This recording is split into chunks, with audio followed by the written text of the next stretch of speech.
اعوذ بالله من الشیطان الرجیم بسم الله الرحمن الرحیم. ګرانو محترمو کتونکو السلام علیکم ورحمت الله وبرکاتو. نن چې زه کوم موضوع سره ستاسو په خدمت کې حاضر شویم، اکثر زمون مسلمانان خویندې وروڼه مونځ اودس خو کوي، خو صحیح طریقې سره د مونځ طریقه ورله نه ورځي. نن زه ته په دې ویډیو کې د مونځ طریقه ښیم، چونکې مونځ په موږ باندې فرض دی او د اسلام د 5 ارکانو نه یو اهم رکن دی. حضور اسلام فرمایي چې لاول به په قبر کې د مانځه تپوس کېږي. نو که مونږ له صحیح طریقې سره مونځ نه راځي او یا مونږ مونځ نه کوو نو الله ته به نه قبول.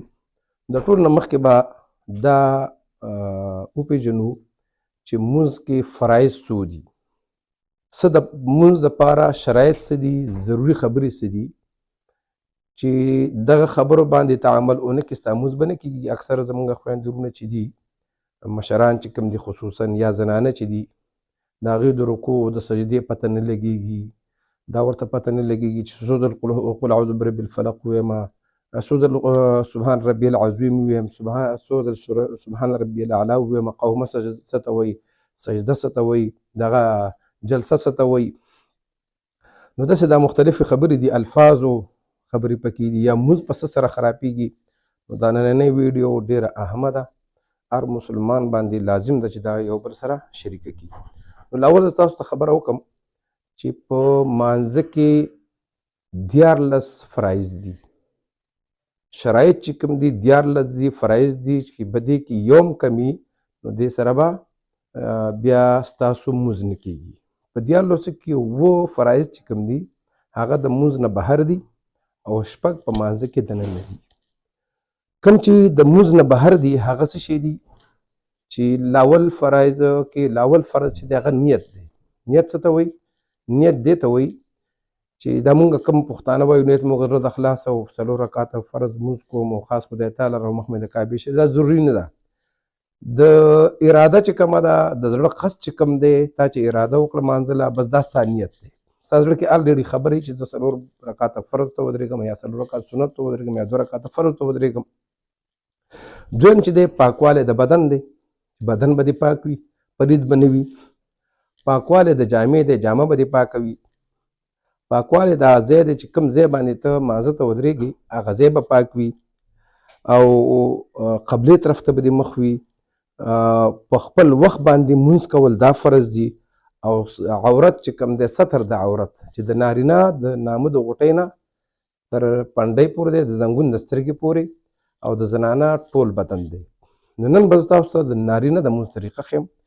بیا په مانځه کې دننه چې کوم شپږ فرایض دي چې د هغې کې دنه یوم پاتې شو مونځ نه کېږي، هغه شپږ فرایض یو تکبیر تحریمه دی، قیام دی. قیام لکه بغیر د عذر نه، څه عذر درته نه نو چې ته مثال لکه څه عذر درته وي بیا خو په ناسته مونځ خلک کوي، خو بغیر د عذر نه قیام ودرېدل دا مونږ چې داسې مانځه ته ودرېږو. او قرأت دی، الحمد شریف چې کوم دی، سورت فاتحه او ورپسې یو سورت. رکوع فرض ده، سجده فرض ده، لکه هر رکعت کې 2 سجدې. او اخرنۍ قاعده التحیات لله والصلوات اشهد ان لا اله الا الله واشهد ان محمدا عبده ورسوله. نو دا 14 فرایض دي. دې کې که تا نه یو فرض پاتې شو نو ستا مونځ نه کېږي. د هغې نه علاوه به یو څو خبرې درته نور هم کوم. بیا ستاسو دپاره زه یو 4 رکعاته مونځ کوم په دې ځای کې، منځ کې به خبرې کوم. دا به داسې ستاسو دپاره تعلیم دپاره به یو 4 رکعاته مونځ کوم چې تاسو قاعده مو ګورئ، تاسو سجده مو ګورئ چې په څه طریقه کول غواړي. نو منځ کې به خبرې هم کوو. نو نیت چې کوم دی د ټول نه مخکې قبلې طرف ته مخ چې دی بغیر لم د مونځ د فرایض نه دي، لکه دې طرف ته دې طرف ته هغه طرف ته مونځ نه کېږي. مونځ به صرف قبلې طرف ته کېږي، دا فرض دی. بیا تکبیر تحریمه، بیا ودرېدل. ودرېدل دا زما خپو ته تاسو وګورئ، لکه د خپو کې به دومره ګیپ دومره ځای پرېږدي لکه سړی چې دا 4 ګوتې خورې د دواړو خپو په منځ کې کېږي، نو دومره ځای پکار دی.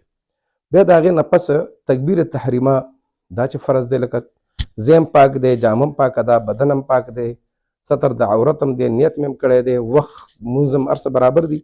نو تکبیر تحریمه ته راځو. تکبیر تحریمه 4 رکعاته مونځ تاسو ته کوم. دا تاسو په دې باندې ورته ښه متوجه شئ او زه تاسو ته ښیم چې الفاظ ادا کول ضروري دي.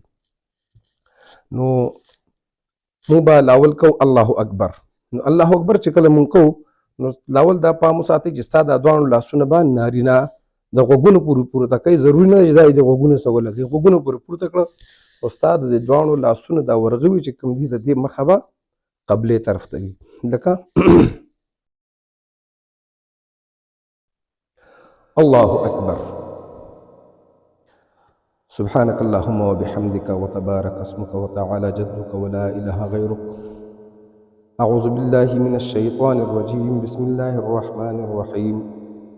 الحمد لله رب العالمين الرحمن الرحيم مالك يوم الدين إياك نعبد وإياك نستعين اهدنا الصراط المستقيم صراط الذين أنعمت عليهم غير المغضوب عليهم ولا الضالين. ألم نشرح لك صدرك ووضعنا عنك وزرك الذي أنقض ظهرك ورفعنا لك ذكرك فإن مع العسر يسرا إن مع العسر يسرا فإذا فرغت فانصب وإلى ربك فارغب. دې پوری قیام مشو، اولنی قیام فرض، بیا پسې سورت او سورت فاتحه ویل، دا چې کوم دي دا ویل فرض دي. دا وشو. اوس راځو رکوع ته. الله اکبر. نو رکوع په دې طریقه باندې به چې ته به د رکوع په دوران کې د خپلو خپو ته ګورې او دا دواړو لاسونو باندې به دا ګوړې ونیسې او دا لاسونه به د ځان نه جدا کړي او دا ملا به دومره ستا ټیټوي چې نه به بیخي داسې ښکته وي او نه به بیخي داسې. فقها لیکي چې داسې انداز کې به ته ښکته شي چې ستا په شا باندې څوک د اوبو ډک لوښی کېږدي او هغه وانه وړي. ښه به دې کې بیا سبحان ربي العظیم، سبحان ربي العظیم، سبحان ربي العظیم 3 ځل دي. دلته زموږ خلک یو ډېره غټه غلطي کوي، هر څوک وایي سبحان ربي العظیم، سبحان ربي العظیم. دا نه دی، دا سبحان ربي العظیم، سبحان ربي العظیم، سبحان ربي العظیم. سمع الله لمن حمده ربنا ولك الحمد. الله أكبر. سبحان ربي الأعلى، سبحان ربي الأعلى، سبحان ربي الأعلى. درجة سبحان ربي الأعلى ویل دا دواړه لاسونه د غوږونو برابرۍ سره ایښودل دي، تندی او پوزه دا په ځمکه لګول دي. دا خپله سینه نه چې کومه ده دا به د دغه نه د ځمکې نه د دواړو تخرګون نه اوچته ساتي. دا سنت دي. بیا د دې نه پس الله اکبر چې الله اکبر وکړي دا دواړه لاسونه په دې ځای باندې ایښودل دي او دا ګوتې به نه دې ځای ته راولي، نه به دلته ږدي، نه به داسې ږدي. ډېر ښایسته انداز سره داسې او د دې ګوتو دا سرونه به دي قبلې طرف ته. ځکه چې سړی مونځ کوي الله ته ولاړ نو د هغه د بدن هر طرف هر اندام چې کوم دی هغه به الله طرف ته. نو دلته چې جو ودې کړه د هغې نه پس بیا د پاڅېدل دي. لکه یو رکعت وشو. الله اکبر. بسم الله الرحمن الرحيم.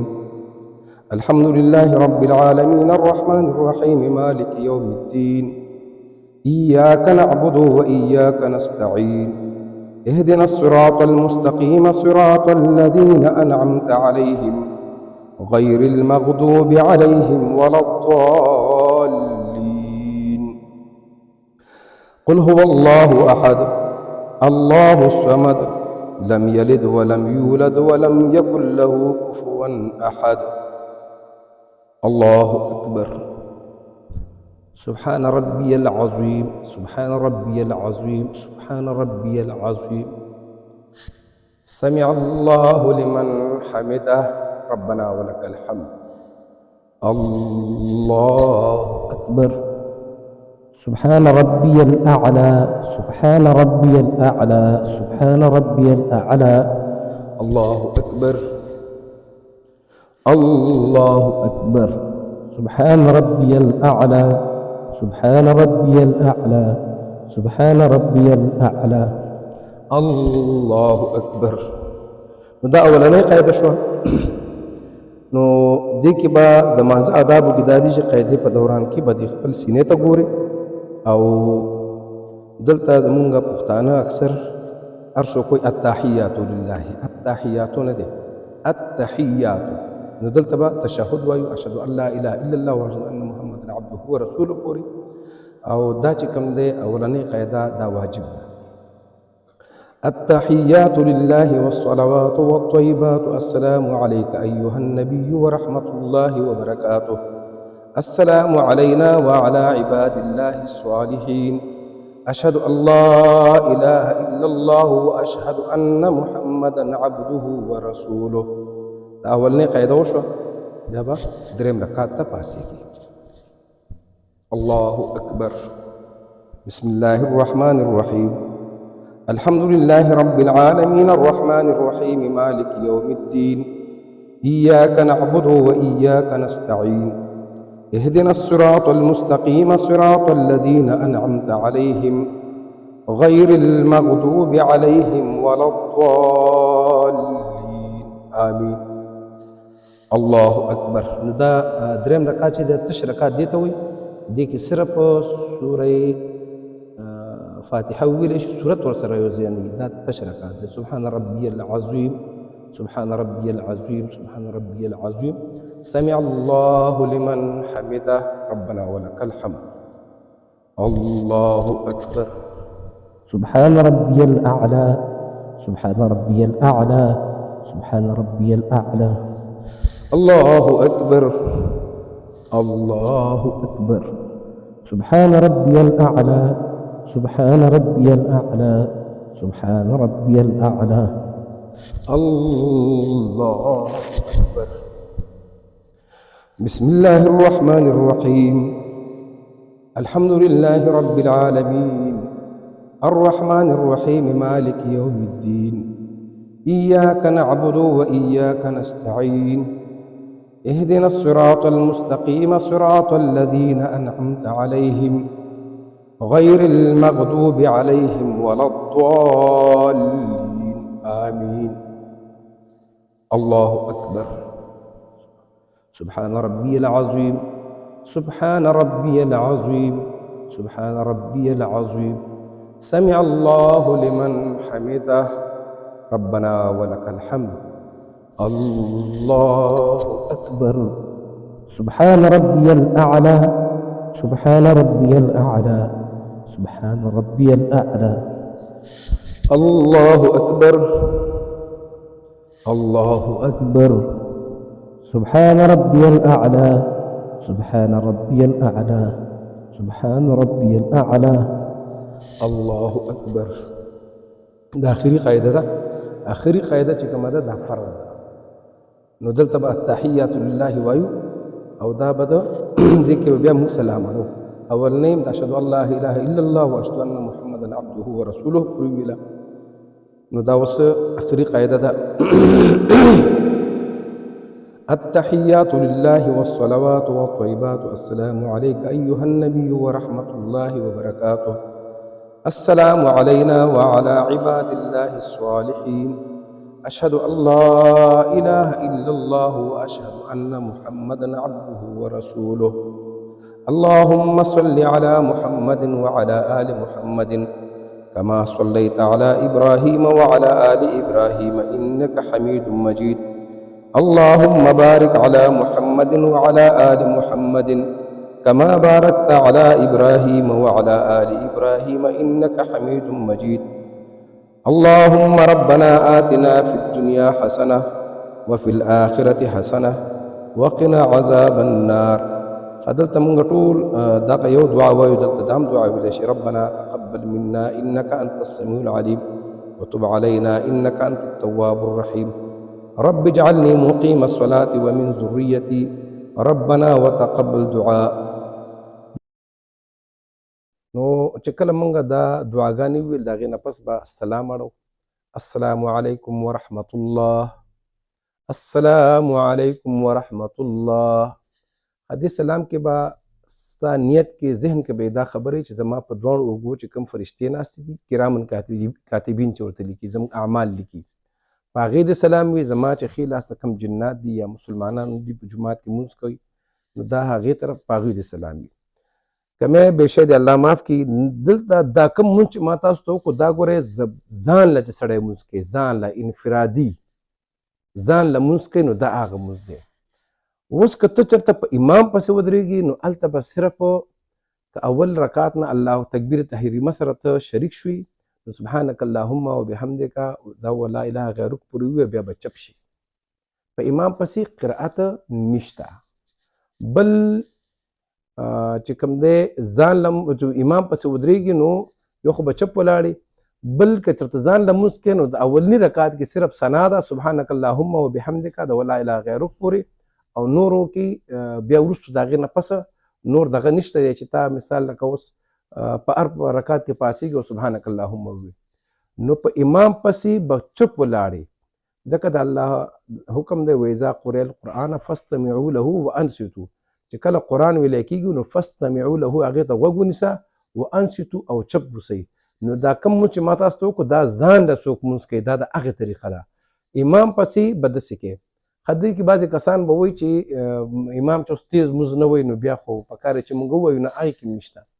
حدیث شریف کې راځي چې چاته من کان له الامام فقرات الامام له قراتن، د امام قرات د هغه دپاره قرات دی. نو امام پسې به داسې مونځ نه کوي، امام پسې به صرف ثنا ووایي بیا به چپ ودرېږي او بس نور سبحان ربي الاعلی سبحان ربي العظیم او دا به درې ځل کم از کم وایي. او که ته وایې چې زما د عبادت کې نور هم ښایسته والی راشي نو ته 60 ځله مې ویلی شي، 50 ځله مې ویلی شي، 100 ځله. الله ته څومره چې په سجده کې او په عبادت کې پروت وي نو هغومره بهترین ده. که مې بېشی د الله معاف کړي څه غلطي شوي الله نه معافي غواړم. تاسو موږ ته خپل کمنټس کې مو وایي انشاءالله. بل نورې ویډیو به زه تاسو ته د تهجدو طریقه، د زنانو د مونځ طریقه، صلات تسبیح، صلات حاجت، دا ټول مونځونه به ته ښیم. دا ویډیو به په خپله هم ګورئ د نورو خپلو دوستانو سره به طور صدقې جاریه. ستا مونځ کې فرق وي دا ویډیو دې وکتله په خپله هم ترې غلطي وباسه او بل چا مونځ کې فرق وي کور والا، مور، خور، پلار، تره، دوست نو هغې ته مو وایه دا مونځ کې ستا فرق دی. نو دا د مانځه طریقه وه د 4 رکعاته د فرض مونځ. الله رب العزت دې موږ دا د عمل کولو توفیق راکړي انشاءالله. د یو بلې ویډیو سره به بیا ستاسو په خدمت کې حاضرېږم. تر هغې پورې اجازه غواړم د الله په امان.